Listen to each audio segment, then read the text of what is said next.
What I really want to focus on actually is less theory and more practice, in the sense that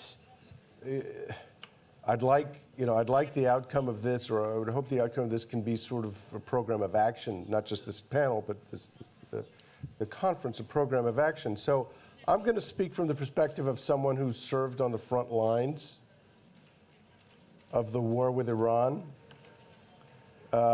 And those front lines include, I guess, three.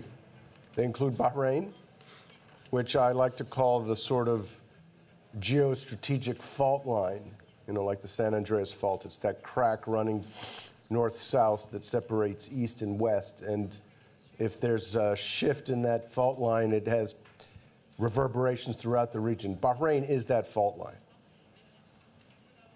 So that's the front line number one. Front line number two, I served in Iraq for many years, particularly during the time that I think General Keane was talking about, when EFPs, explosively formed projectiles, were so lethally used against U.S. forces, and during which time we had almost broken the back of Saeb al-Haq and some of the other more lethal militias, only to have all the bad guys let out of jail after we left.